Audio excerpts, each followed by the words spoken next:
the last time you and I sat down, you probably don't remember it because it's been 3 years, but it was, I think, the summer of 2022. You had just reemerged. You were doing a little bit of press. Super Jaded had just come out. Oh yeah, yeah, Um, yeah. and you had just come out of some just very serious health issues, man. I guess the biggest question I have, man, is how are you doing these days? How are you?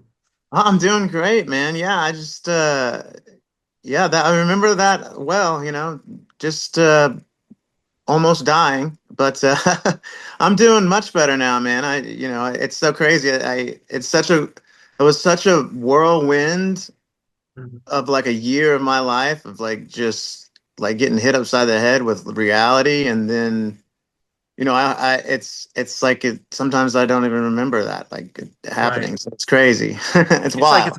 it's a whole nother life now. Yeah, So absolutely. Yeah, yeah, absolutely. you look and sound amazing. Thank you, man. The new music, the founder, I absolutely love it. You dig Uh, it? I dig. I had it cranked up in here in the Gainbridge Fieldhouse lobby a little bit ago. Love it. It was drowning out Rainbow. So I love uh, it. I love it, man. My Thank you. biggest question, dude, is it's a rebirth, it's a rebranding. Tell me a little bit about the founder. Is where did the idea for the founder come about, and just the project overall? Is the founder a character that you play? Is the founder you? Tell me all about it. Yeah, well the founder is me, and like it kind of came about after, let's see, I released a newer version of Lips of an Angel Yeah. with Shaylin back in 23. Mhm. And I had all these songs that I was kind of writing and putting together, and I was just going to go in and do a few. I had no intention of doing a body of work, but after I started recording, the first track we did was Walking Dead. And after that song got done, I'm like, man, this is different. This stuff's a little more raw than what I usually kind of come up with in the studio. Yeah. And so I'm like, okay, well, I mean, I don't really have an idea. I'm just gonna do another one. So I did another one, and I think that was BTSD, Call It What You Want. And then I did the Paradise, and I'm like, man, there's a body of work being collected here that's unlike Austin John Winkler, or Mhm. unlike kind of anything that I've done. And it just became this project where I was like, man, it's different. So I'm gonna Yeah. have to put something together a little different, and I wanted it to be like kind of more like a band, or I didn't want it to be my name. I was never really a fan of that. I always Yeah. wanted it to kind of have like some kind of mystery to it.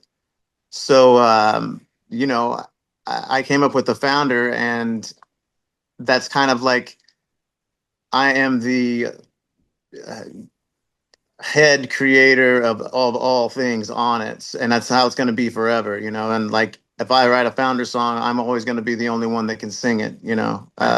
I'm not going to have anybody else singing songs I wrote about my ex-girlfriend. Yeah, that makes sense. That'd be that'd be weird. And Yeah, it is weird, I'll tell you. It's a weird thing. yeah, and I agree with you, man. Like there's very few artists that I feel when the band is their name that it feels weird sometimes. Like, like it just there's not many where it just like, yeah, this is like I always like it when it feels like a band and not one person as well, Exactly. you know? Exactly, yeah. And that's kind of what I wanted to accomplish with the founder. I wanted it to kind of be mysterious, and Yeah. I'll have guys come and go, but I'm always going to be the ringleader of the whole project, and that's what my whole goal was. It's really honest and really autobiographical, man, in a lot of ways. The lyrics are very, very, very personal. Um, Autobiographical is a great way to put it, especially with Walking Dead. Like that yeah, that whole song is kind of yeah, an introduction to substances in my life, in yeah. order at what they in which they came. So Is it hard after all these years? Is it harder to make music and write lyrics that are that personal and that much of yourself, or does it get Is it harder or is it easier as the years go to be that Well, open about yourself and your struggles and your emotions? you know, I find it difficult sometimes, and then sometimes it flows, right out of me. So, I've always been somebody that writes and pulls from very personal experiences, i.e., Lips of an Angel, like that I wrote that the next day, right? Oh wow. So I've always been very open about that, and to me, I can't just sit in a room and being like, what do I want to write about? And let me pick a subject and let me see if I can, make some people feel something that I'm just pulling out of thin air. That never really works. Like I can sell it, but I don't think people will buy it. You know what I mean? Like I feel like the more real and honest, like truly real and honest you are with yourself in writing songs, the better it is for people, because you're all, souls experience and like having this human experience. Everybody's human. If I'm feeling this shit, I'm pretty sure there's somebody else out there that's gonna feel this shit Yeah. too. You know what I mean? Well, and I feel like that's what made fans resonate with your early music in the beginning is it was authentic and it was real and you could Cool. feel the emotions in your vocals, you know? Absolutely, man. And that's, extreme behavior was who I was 1000% at the time and what I Yeah. was going through. And it translated, I was young, I was partying, and it showed that, hey, that guy is who this is, right? Like it shows. But with your lyrics, there's always been a really good so as far as your lyrics and what you write, there's always been a really good balance between showcasing like your fun side of Mm, your personality, but also your very vulnerable side of your personality, whether it's, Better Than Me or Super mm. Jaded. Both of Yeah. those songs both really showcase your vulnerability as a person when it comes to being a songwriter. Um, and you talked about how that authenticity it makes it so much easier for fans to gravitate towards you as an artist. Does it make it easier for you to perform those songs as an artist when it's, that authentic and that emotional and vulnerable? Yeah, I mean, it definitely the show will definitely flow a lot easier because I'm not up there trying to be someone I'm not, you know what I mean? Like I'm up there like, this is what happened. You take Fake, for example. That song is about like a really fucked up toxic relationship that Yeah. I just didn't know how to get out of. And I'm like, I'm just gonna sit here and I'm gonna be in it, Yeah. and it's gonna suck, but I don't Yeah. have anywhere else to go right now. So Right. I gotta be in this toxic relationship until I can figure out my life. You know what I mean? I really like The Fall. It's like it's Mm. cinematic and it's haunting and it's different, man. Yeah. It's just it's got a vibe.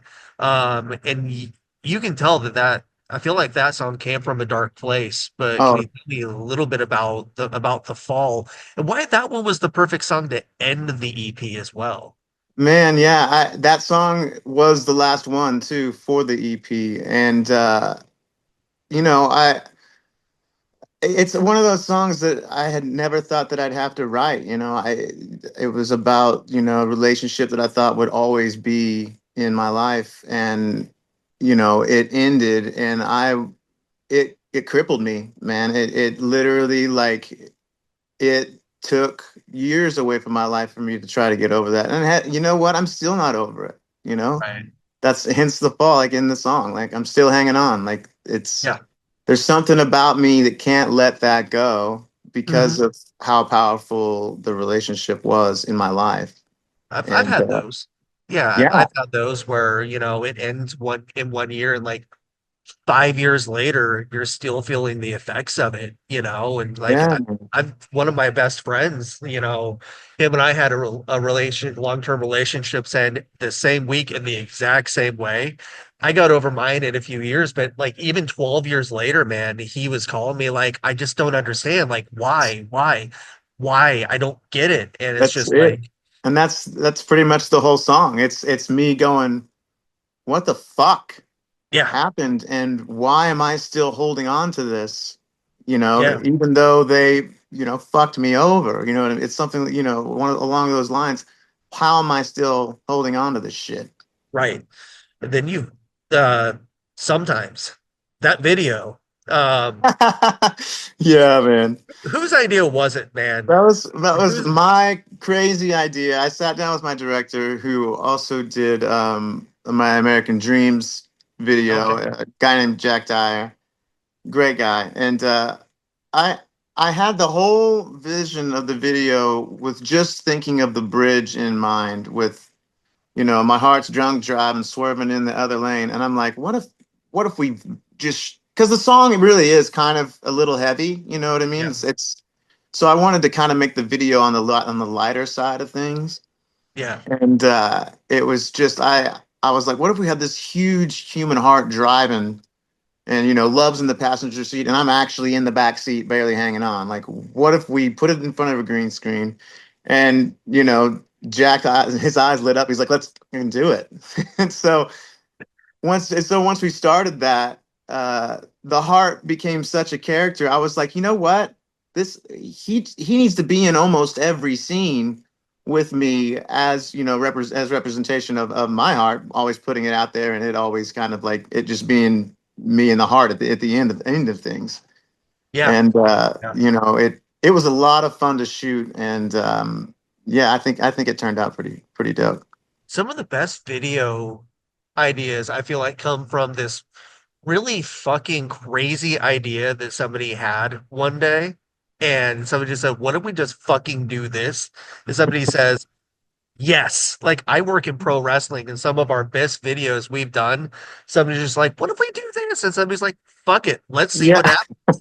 that's And exactly what happened. It was like we yeah, were having pizza. I'm like, what? And I was just hesitant to even tell him, because I thought he was going to look at me like I was an idiot. And instead, it ignited the entire video. So, what if is one of the best questions you could possibly ask when it comes to art is what if we did mhm. this? Yeah, And yeah, then just magic comes after you're it. absolutely right, man. It's like, well, what if it was this? Yeah. Honey, why you're calling me so late? Oh, shit. Let's write the whole song around that. Yes. You know? Yes.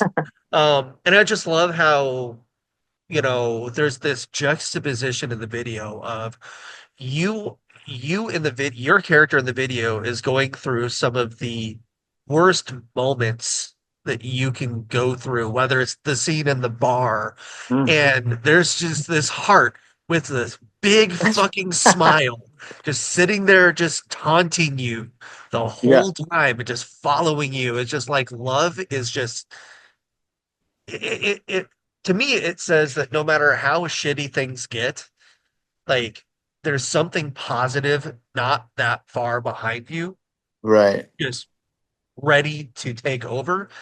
You just have to find it sometimes, It you know? is, dude. And that's with anything, man. Like, it's so true. Depression is, I battle that a lot. And, and for years, I drank, or took a pill to like mask it, or deal with it and stuff like that. And obviously that is something I can't do anymore. So there'll be times I'm just like, fuck, why is it so bad here? And all I have to do is just wait out a little bit longer. And like you said, something's gonna come on to either kick it out of the way for a minute, or ignite something else to distract you from it. It really is, man. You like, for anybody that like struggles with that shit, it's just like hang the fuck on for just a little bit and sit in it and deal with it as best you can, because something's gonna come along, like you said. When you were struggling a few years ago, I feel like there would have been some times where you fell out of love with music sometimes. Oh man. What made you fall back in love with it? I did, man. I every time I would look at my guitar sitting across the room, and I'd just be like, I just don't fucking look at you the same. I don't feel the same Yeah. as I did, years ago, when I was, making music and loving it. And, it was actually Super Jaded that kind of pulled me out and made me fall in love with music again.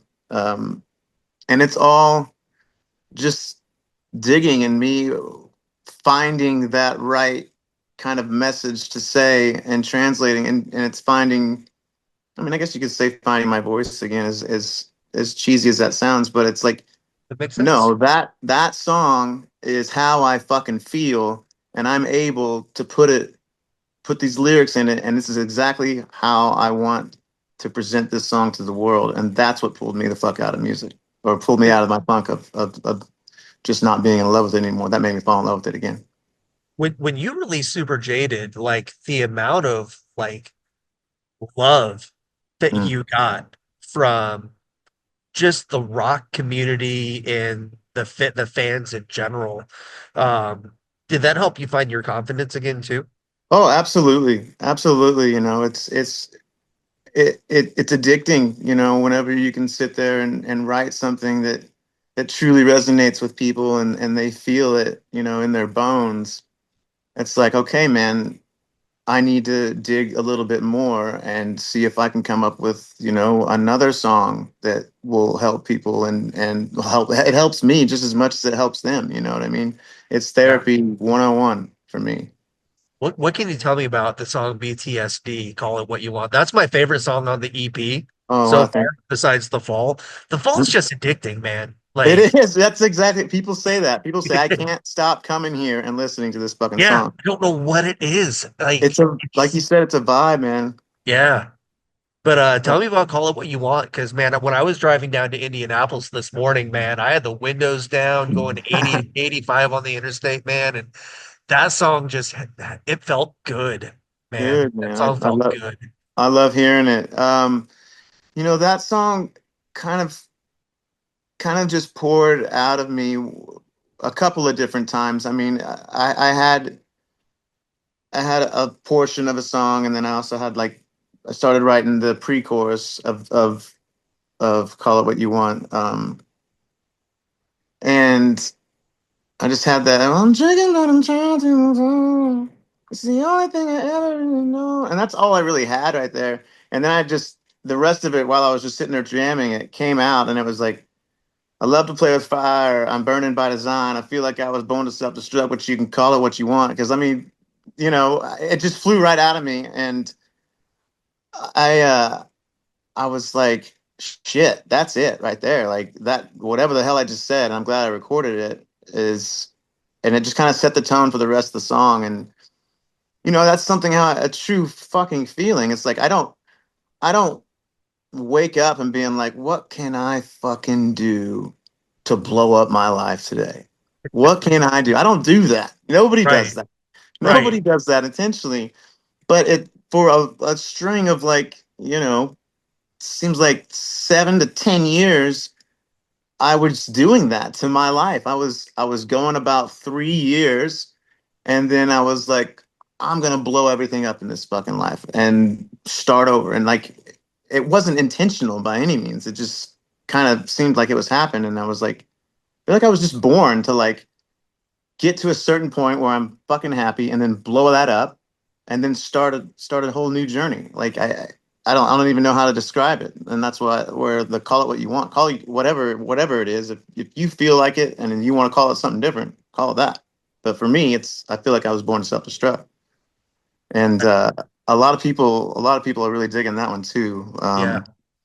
And I really like the you know the simple messages in it, like um, the whole with the mother and father just giving you simple those little simple life lessons that if you know if you don't really follow them, they're simple, but if you don't follow them, you know you could end up in trouble. So Right. I want to shift gears a little bit, but not touch on it a lot. But I'd hate myself if I didn't ask you this question, man. Hmm. Extreme Behavior turns 20 years old this year, man. That record has so many songs that legitimately helped people through the hardest times in their life, and that's also a record that just took on a life of its own and Hmm. continues to live on with so many people 20 years later. You know, what does it mean to you to know that your debut record did that much good to help that many people and help them that much? Man, it's really one of the best things. that I've done and in my career, and it's an indescribable feeling. I mean, just to read comments on it and having people say it's their whole high school memories and it's nothing but nostalgia. And I have those records for myself, so to hear other people say that about, like you said, extreme behavior, it's a crazy feeling. And to think that it's 20 years old kind of blows my mind too, man. Like Yeah. that's really wild. So yeah, it feels really good, man. I love that record, and like you said, it took on a life of its own. It's not my record anymore. It's not Hinder's record. It's the Yeah. fucking people's record. Like, it's their record. I don't know why this just hit my mind. I absolutely love your cover of Bed of Roses by Bon Jovi. That is one of my favorite covers. I Oh, thank you, absolutely man. love that cover, man. My mom's a diehard Bon Jovi fan, and Yeah. I keep trying to get her to listen to it, and she won't because she's obsessed Oh, on Bon Jovi. But to me, you guys absolutely killed that one, man. It's thank you, so man. fucking good, man. It's such a good cover. You bring that up, man. Sometimes I forget that we did that. Like, Yeah, I love that. I obviously love Bon Jovi, but yeah, that song, man, like I felt that song since I was a little kid, and yeah. that we had the opportunity to do it, and I'm like, or to do some cover song. I'm like, Bed of Roses. Let's fucking Yes. nail it. Your voice, man. Your raspy vocals is what makes that cover, Mhm. man. But one thing that I absolutely love about you as an artist is whether it's your work with Hinder or when you came back and did Austin John or Austin Mhm. John Winkler with Super Jaded or the founder, every project you've been a part of sounds different than the last one and has something about it that sets it apart that gives it its own identity. But it's not just that, but it's consistently good and strong. Uh, Man, you've got to take pride in that, man, that everything you've done has a different vibe and feels different, but is consistently quality, solid music, you Thank know? you, man. That's the reason why I wanted to create the founder, is because everything that I do I felt the same way. I feel like everything, obviously the Austin John stuff was different, and obviously in AJW that stuff was different too. And then once I started doing the founder, I'm like, I gotta call this something else too, because it's not what this is. Yeah. And you know, I I appreciate you saying that everything is strong, man. Like, I have my doubts, but like at the same time, like I don't really fight. Like, if a melody comes and I know the melody's good, that's kind of where I start. Like, if the melody is seems like it's original and it takes me places, because I just want, I feel like the founder, each song is its own different vibe, but it also has like very relatable lyrics too. So um I guess that's why I created the founder. It's like, from now on, I think maybe even the founder is going to be different, but the founder is always going to be songs that I wrote and I sang on. So Yeah. Yeah, yeah, absolutely. Do you see a full length coming down the road maybe for the founder? Because I know obviously I feel like the EP was a way for you to introduce it, maybe test yeah, the waters and just get music out there and right. get the ball rolling. Do you see an LP coming down the pipeline sometime? Or maybe Um, just singles or just EPs? well, I had originally thought that I was going to release two EPs this year, and Okay. I may venture an LP for the founder for sure. But first things first is I'm gonna have to go out on the road and get my feet wet again and start touring this thing. I like that. Hmm. I like that. Yeah, I'm excited. Um, I gotta ask you what it was like revisiting. You mentioned it earlier, working with Shay Lynn and revisiting Lips of an Angel and putting maybe a different stamp on that song. What was it like to revisit that song? What was it like working with Shay Lynn? Yeah, man, it was a trip getting back in the studio and singing that song after. I mean, I think at the time that was 18 years, so that 20 and 23, so that was 18 years since I'd cut it. And it was a trip, man. It was great. I got to work with Brian House, the original producer on it, who's beyond like I love the chemistry I have with him, obviously, and it was just so great working with him again. And Shaylin's a pro, man. Like she got in there and just nailed that. I want to say in just a couple of takes, and we had a lot of fun with it, and I think it turned out pretty good. I think the women like having a voice in that song, since they didn't really have it in the original. I Is think they it like is because obviously it touches home yeah, with the ladies. true. Is it weird to know that a band like Alabama covered Lips of an Angel? Because Say that's a that again. the I, What? th- the country band Alabama. Yeah, I know who you said. Are you sure? I'm pretty sure I'm pretty sure it's Alabama covered Wow, covered Lips of an Angel at one point. Man, that's man, that's a cover. crazy. I didn't know that. That feels awesome. Those guys are legends, man. Are you It's kidding? crazy. It's a cover I never thought I would ever see. I'm It's gonna so have to look it up, man. I'm gonna have to check yeah, it out. yeah. Um, Man, Wild. when you sit down and look at the founder, I know I've read quotes from you saying like it's a creative sanctuary Hmm. for you. And it gives you the freedom and the ability to really make music exactly the way like it sounds in your head. But as an artist, I know that myself as a writer, it's really hard to make what I'm thinking in my head translate to what people are reading and what really kind of comes out on paper.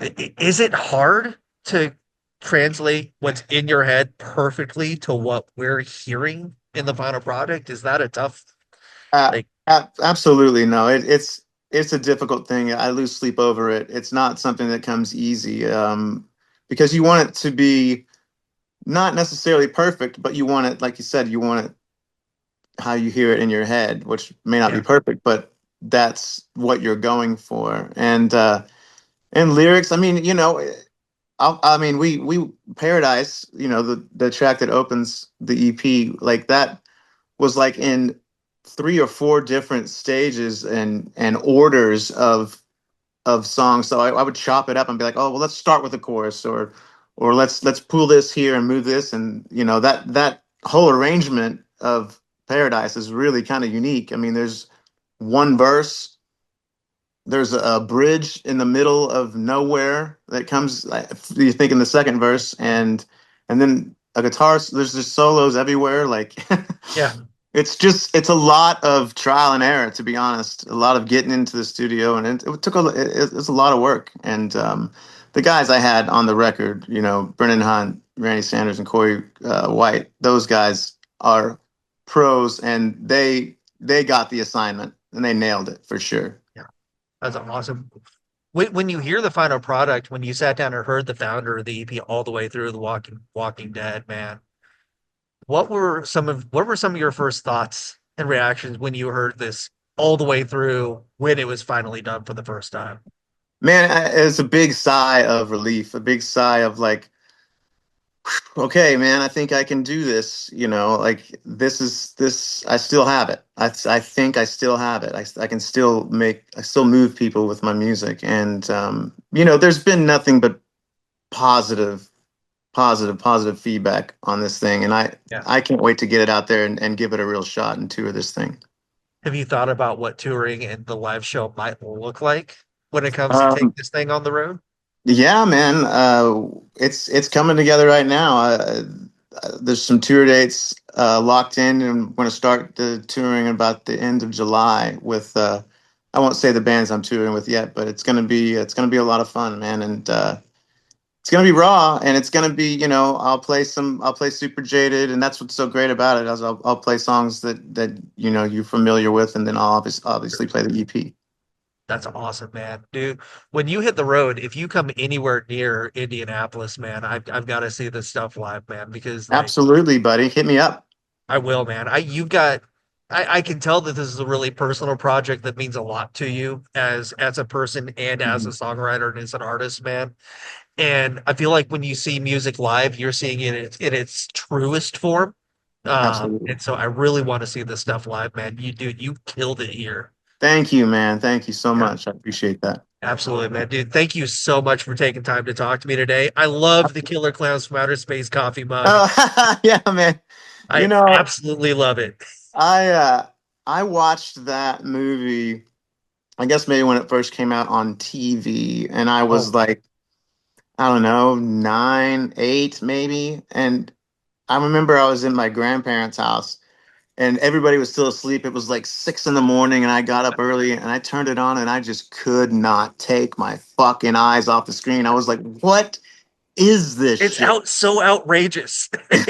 It's crazy, and it was such a had such an. I just remembered it forever, and then obviously it got on Netflix, and the shit just fucking blew up, and I'm like, Yeah. a little part of me is like, fuck, I hate that so many people know about it. You know, like your Yes, favorite you because song, you or want it to be yours. You yeah, want it to be man, your right? thing. No one That's else's, exactly. you That's know? exactly how I felt whenever everybody was like, "Oh, have you seen Killer Clowns from Outer Space?" I'm like, "Motherfucker, I saw it early on." And then it gets so big that like nobody believes you that you saw it Right. early on. You know, Right. like, oh man, Exactly. yeah. I've got a Yeah. buddy of mine he's obsessed with Kiss and 70s and 80s horror and like Oh the yeah. Killer Clowns from Outer Space, like the low budget, like Well, really here, low budget you saying you horror. got the MS-45? You seen that movie, yeah? I have not seen that one, no. Oh, you got to I check that guarantee out. Doug has seen it though. You got to check it out. I'll have to mention that to him when I see him today, man. Yeah. Dude, I will see you out on the road, man. I told you this 3 years ago. I'm gonna tell you it again today. Thank you for still being here, and thank you for doing what you do, and thank you for the music, and just thank you for everything, man. Thank Uh, you. I appreciate it, man. what you do means a lot to me and to a lot of people that I know, man. So to have you still here and doing it at a high level, Hmm. it means a lot, man. Thank you, Reg. I appreciate it, man.